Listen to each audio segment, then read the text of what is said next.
Randy Catanese again from Catanese and Wells. So what I want to talk about today is this notion of the as-is clause.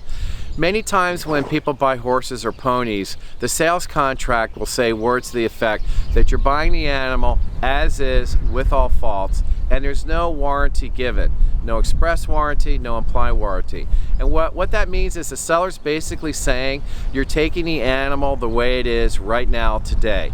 If there's a problem later, you've waived the right to come back to me as the seller. You can't make a claim that you didn't know this or didn't know that because you agreed that you were buying the animal as is with all faults. That mentality does have some merit in the horse business. However, and this is a big however, if somebody lies to you and they induce you to enter into that bill of sale that has the as-is language, the law says it's not fair that someone can tell you, well, this horse is fine. This horse has this competition history. This horse is a good brood mare. This horse is a good racehorse. Or this horse is a great show horse, whatever it might be. But secretly hide from you information that they know makes that horse not suitable for your purchase. For example, it's a pony that has a history of bad behavior. It's a hunter jumper that has a history of refusing to do its job, refusing to take jumps, refusing to do what it needs to do. And what happens many times is a seller later, when you as the buyer come back to them and they say, look, I think that you didn't tell me everything and I want to undo the transaction. And what they'll say is, well, there's an as-is clause and we didn't guarantee anything and you're out of luck. And the law says that's not fair and that's not true.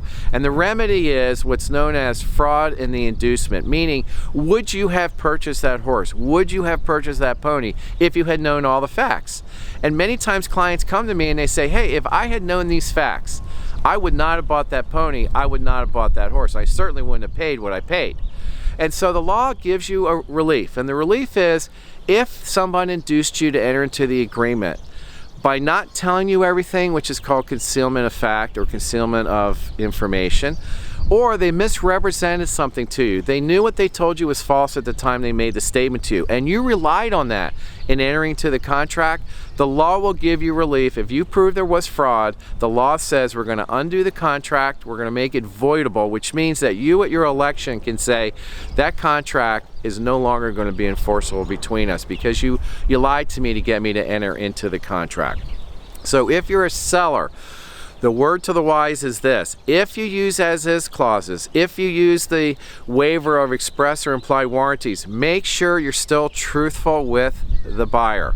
And if you're a buyer and you see that language in a contract, red flags should be going up.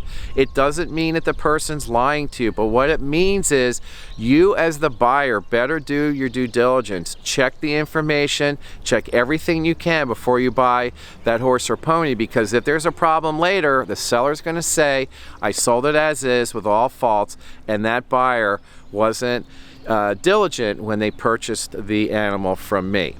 So again, just a little snippet. I think it's something that's very important for people to be aware of. We do offer free consultations, so if you have any problems in a sale transaction, feel free to call us. We've got plenty of experienced lawyers, including myself, who are available to speak with you.